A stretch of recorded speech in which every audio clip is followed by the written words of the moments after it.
meu nome é Júlia, eu sou professora de História e a aula de hoje vai ser sobre economia açucareira, União Ibérica e a chegada dos holandeses no Brasil e a invasão holandesa também, pós-expulsão dos holandeses pelo rei Filipe II da Espanha e Portugal, na época que os reinos de Portugal e Espanha se unificaram. Mas antes de a gente falar sobre tudo isso, eu sempre peço aqui no canal para quem puder compartilhar esse vídeo, curtir, comentar, porque é sempre muito importante para a gente e também principalmente para vocês que vão prestar o vestibular do Enem. É um assunto que está ali na história do Brasil e é muito importante. Então, vamos começar?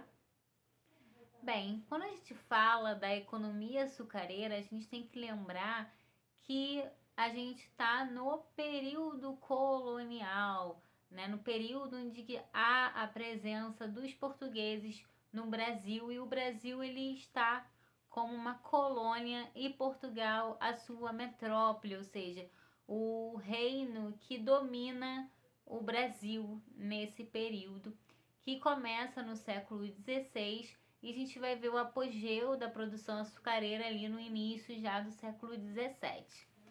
Então, quando os portugueses chegaram aqui, a gente viu numa aula passada que tinha o pau-brasil. Mas depois, com a escassez e com o esgotamento, na verdade, dessa madeira, os portugueses decidiram investir em um novo produto de exportação, que foi o açúcar. O açúcar, ele era considerado uma especiaria, ou seja, ele era um produto muito caro, muito raro. Ele era como se fosse um artigo de luxo mesmo, bastante lucrativo. E o açúcar, ele era utilizado, né? A cana-de-açúcar, ela já era conhecida desde o século V ali na Ásia, mas era utilizada para medicamentos, até como dotes, né, de casamento, mas depois, com o tempo, a sua função foi destinada à conservação de alimentos e adocicar esses alimentos, que é o que a gente tem hoje aí, o açúcar, em nossas vidas. E os portugueses pensaram, então, que produzir o açúcar aqui em solo brasileiro, porque o Brasil, principalmente, ele tinha um clima bastante favorável para a plantação da cana-de-açúcar, que só era possível em clima quente. Então, o Brasil tinha um clima quente, tropical, e também o Brasil tinha uma terra bastante fértil, chamada de Massapê. Então, o Brasil tinha condições importantes e boas para se produzir a cana-de-açúcar em grande escala, em larga escala. Além, né, disso, os portugueses decidiram então escolher um local principal para essa produção, que foi o Nordeste brasileiro, que era ali a região mais próxima também para o escoamento no Atlântico. Então era mais fácil você transportar esse açúcar, essa produção para o Oceano Atlântico e fazer trocas ali, comércios com a Europa. Então tudo isso foi pensado nesse período da economia açucareira. E a gente tem então essa notícia de que o Brasil produziu em muita quantidade o açúcar, e o açúcar se tornou o principal produto de exportação da colônia até mesmo o século XVIII, que aí depois a gente vai ver que houve uma concorrência ali com a descoberta do ouro em grande quantidade no período da mineração, que a gente também já tratou aqui no nosso canal. Mas falando do açúcar, a gente vai ver a presença de engenhos de açúcar, ou seja, de complexos para a produção desse açúcar, onde tem os equipamentos, as moendas, onde tem a casa grande, onde ficava o senhor de engenho e sua família, e as senzalas, onde ficavam os escravizados. O primeiro engenho de açúcar, ele foi construído na capitania de São Vicente, e posteriormente a gente vai ver um número grande ali de engenhos por todo o Nordeste, Rio Grande do Norte, Paraíba, Pernambuco, Bahia. Então, a gente vai ver esse fluxo ali bastante grande da produção açucareira nesses engenhos. Mas quais eram as características dessa economia? A economia açucareira, ela se pautava no que a gente conhece hoje em dia como plantation.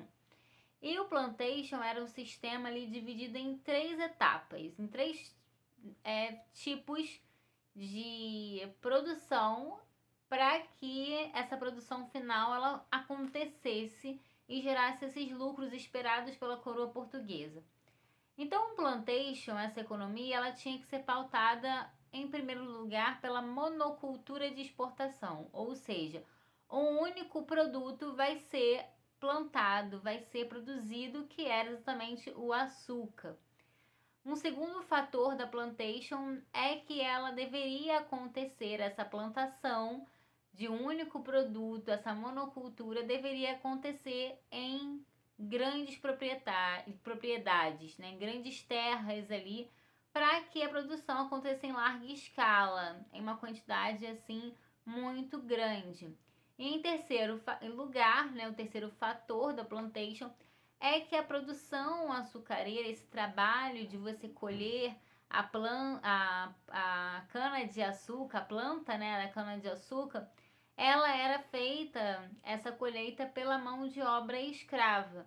Num primeiro momento, a gente viu a participação de indígenas nesse trabalho ali de colheita, de plantação da cana, mas devido às doenças que foram trazidas pelos europeus, muitos indígenas acabaram ali morrendo porque não tinham anticorpos, né? Um exemplo dessas doenças foi a varíola, ou então as fugas, né? Uma das formas de resistência indígena contra a escravidão foram as fugas. Então, os portugueses começaram a pensar que eles poderiam então substituir essa mão de obra indígena pela mão de obra africana que estava chegando no Brasil através do tráfico de escravizados do Atlântico.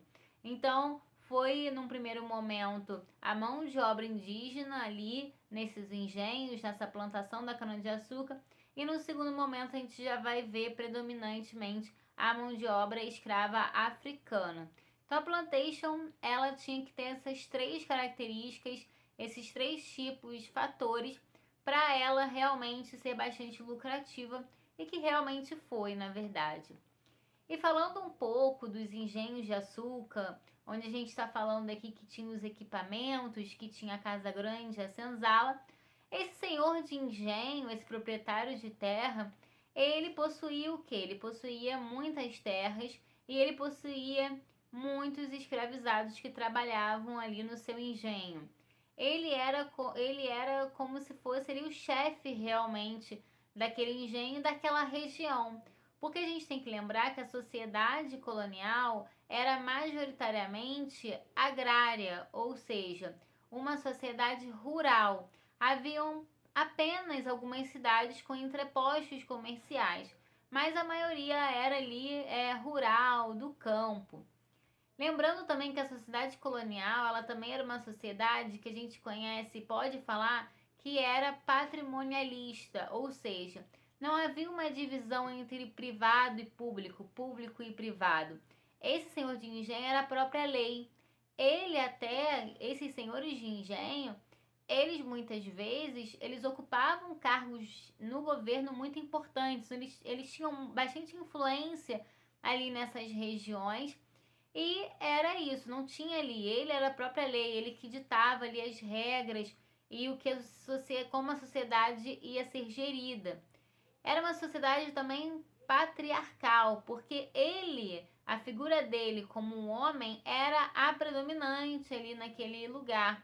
Ou seja, para além dele controlar a produção de açúcar, ele controlava também a moral daquelas pessoas, ele controlava a sexualidade, ou seja, todos os aspectos da vida de alguma maneira das pessoas era controlado, era gerido por esse senhor de engenho que era um homem, por isso que a gente chama de patriarcal, a figura ali de um homem no centro. E também a sociedade colonial era uma sociedade estratificada, ou seja, aquela pirâmide ali é onde a gente vê claramente uma desigualdade social, onde esses homens que a gente está falando aqui ficavam no topo, e depois a gente vai ver trabalhadores livres, urbanos, pobres, e lá no final, na base da pirâmide, a gente vai ver os escravizados, que eram os indígenas, e os africanos posteriormente, e principalmente nesse período aí do açúcar que a gente está falando no início do século 17 mais fortemente, atuando nos engenhos de açúcar. A sociedade colonial, para além do senhor de engenho, ela também tinha a figura dos lavradores, que também eram proprietários de terras, mas terras menores. Eles produziam cultivos também menores, como mandioca, feijão, e também se utilizavam de mão de obra escrava. Além disso, havia no engenho também trabalhadores livres, trabalhadores que a gente pode falar que eram mais especializados. Então a gente vai ouvir falar da figura do mestre do açúcar, que ajudava, era responsável pela qualidade do açúcar. Vamos ouvir falar da figura do purgador, que purificava o açúcar, ou seja, a cana-de-açúcar ali sendo transformada, purificada naquele branquinho que a gente conhece hoje em dia. E também a gente vai ouvir falar na figura do caixeiro, que era o homem ali, o responsável por encaixotar a cana-de-açúcar, por transportar, né, esse açúcar para comercialização. E em volta também do engenho, mas não propriamente trabalhando nesse engenho, a gente também via outros trabalhadores livres, que eram ali os carpinteiros, artesãos, pedreiros, que estavam ali nessa sociedade rural. Lembrando que também havia essa distinção, então, né, em trabalhador livre e trabalhador escravizado. E os trabalhadores escravizados, esses homens, né, africanos e mulheres africanas, conseguiram ali, conforme o tempo, ter ali força para resistirem a essa violência que era ali, que eles sofriam, que é imposta a eles. Então a resistência africana foi muito forte. Então comunidades quilombolas foram criadas, os escravizados fugiam quando era possível. Uma forma de resistência era não fazer o trabalho que era ali demandado. Muitas vezes eles eram castigados por isso, mas era uma forma de resistirem a essa violência toda. Os cantos também, organizações de escravizados, de trabalhadores africanos nesse período.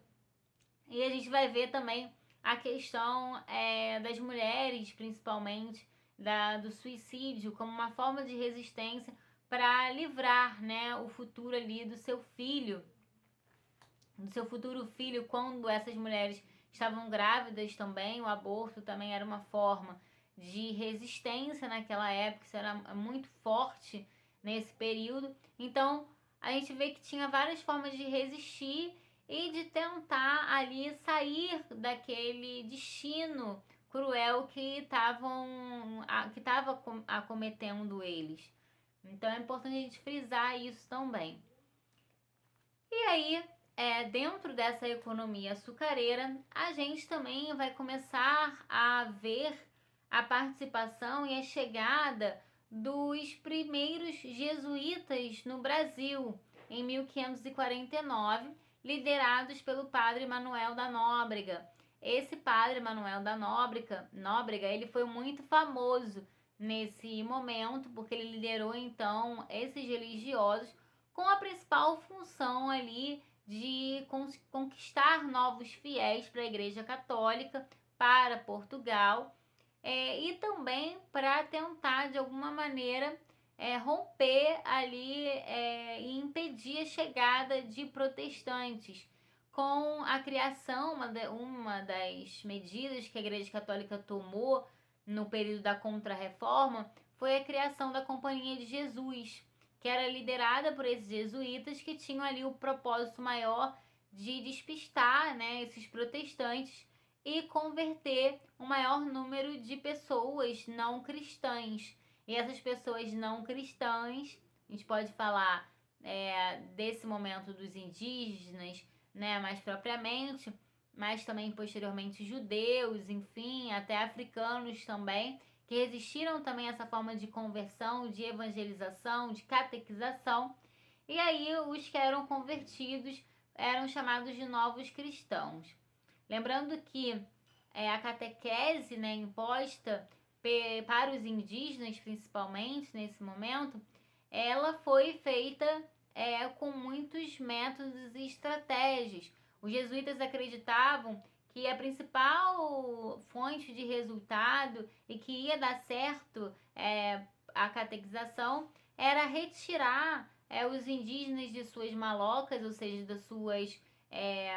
do seu espaço ali onde eles viviam, para eles irem para os aldeamentos coloniais, onde quem liderava ali eram os jesuítas, dirigidos por padres.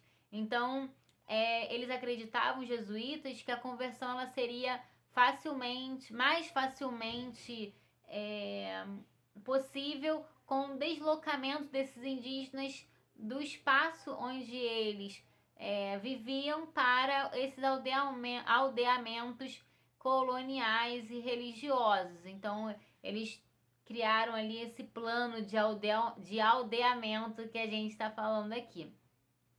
Então, a questão toda da catequese foi um esforço dos jesuítas de traduzir as doutrinas cristãs com as culturas indígenas, fazer uma correspondência com as tradições indígenas, e também a gente vai ver até posteriormente uma gramática tupi, né, esses jesuítas tentando ali conversar com os indígenas, e mesmo até eles pressionando a coroa portuguesa para uma lei acontecer que impedisse a escravidão indígena após a conversão desse gentio, como os indígenas eram chamados naquela época.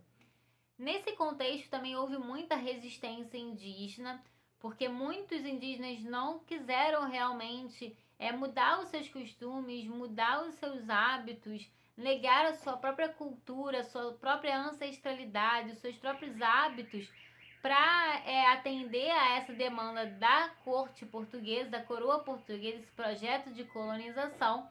Então, muitos deles também sofreram com isso. Não foi fácil, assim, essa evangelização, essa catequização que aconteceu.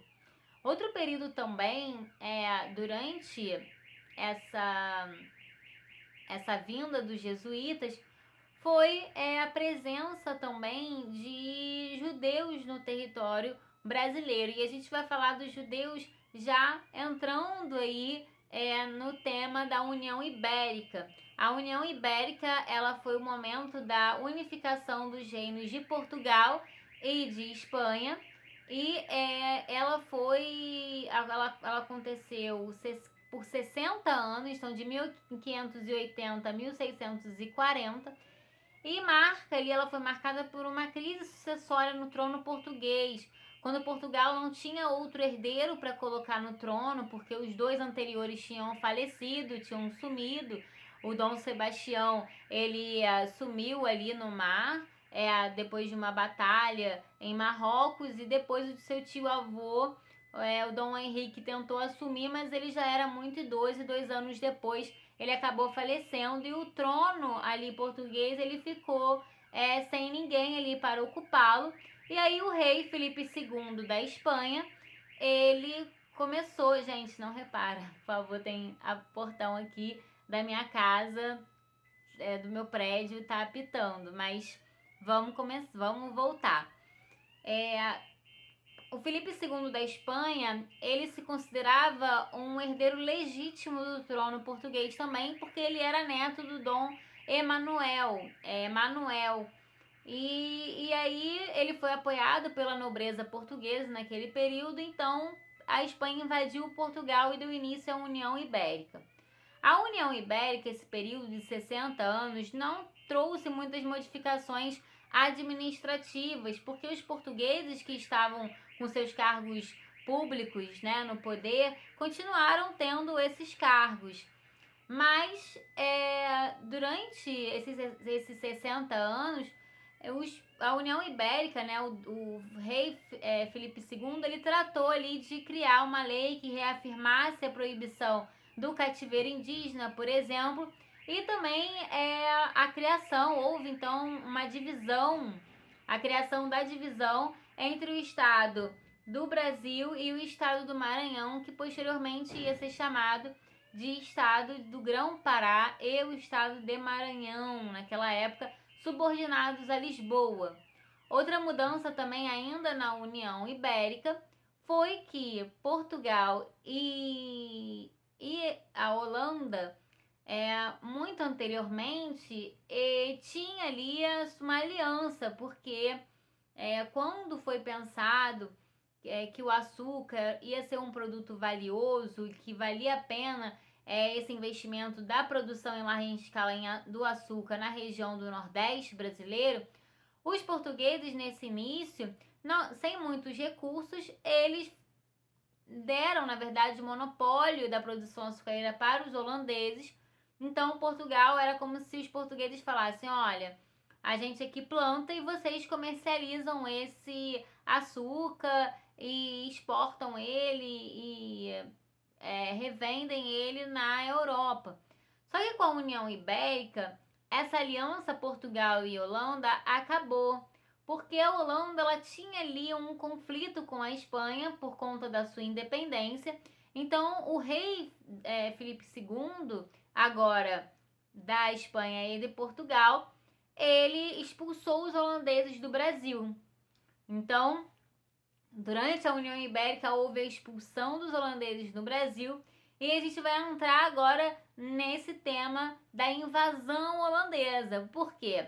Porque os holandeses, obviamente, não concordaram com essa expulsão, e em 1624 eles tentam e invadem a Bahia, que era a sede do governo do Brasil naquela época, mas eles acabam não resistindo à resistência baiana e são expulsos no ano seguinte, em 1625.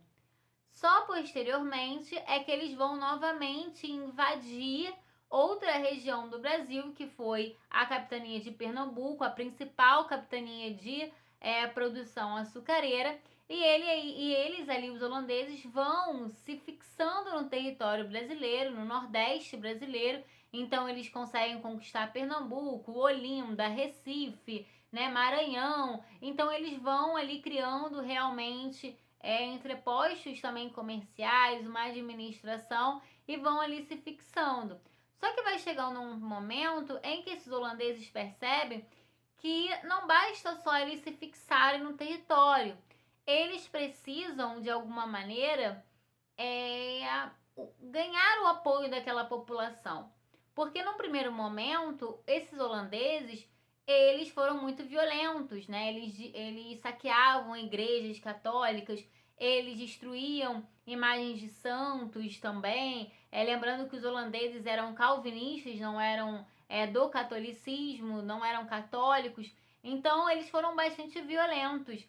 E as pessoas começaram a estranhar aquilo ali. Então, eles pensaram: pô, eu preciso ganhar um apoio popular, né? Eu preciso ganhar um apoio popular. E o que aconteceu com isso foi que uma das estratégias dos holandeses foi o estabelecimento da tolerância religiosa, ou seja, os holandeses deixaram que as igrejas continuassem ali existindo e que padres também continuassem ali no Nordeste, mas os jesuítas realmente foram expulsos nesse período por eles.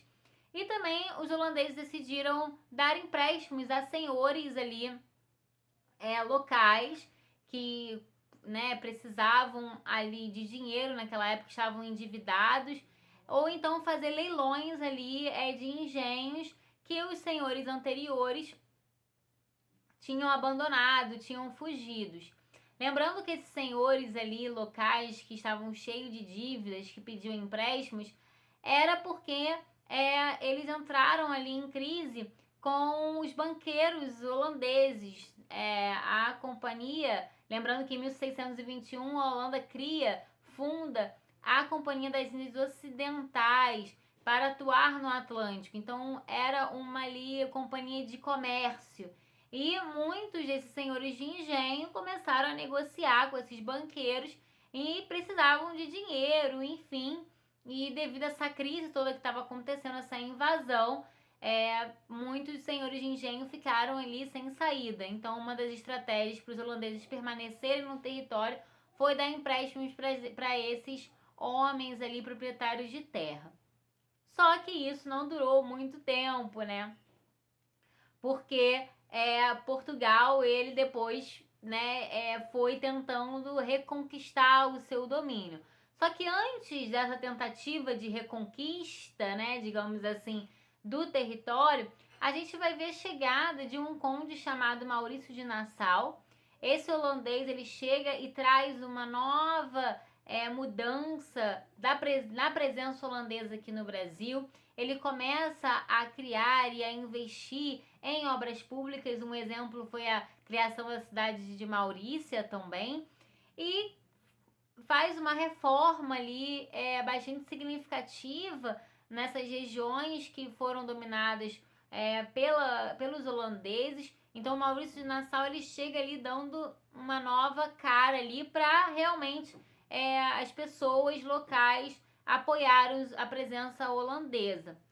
Só que isso acabou não indo para frente, porque posteriormente a gente vai ver uma crise ali da produção açucareira, onde o preço declinou muito, bastante. Houve maior endividamento, houve essa questão de empréstimos, né, que as pessoas não conseguiam pagar, pessoas insatisfeitas com a cobrança excessiva de impostos.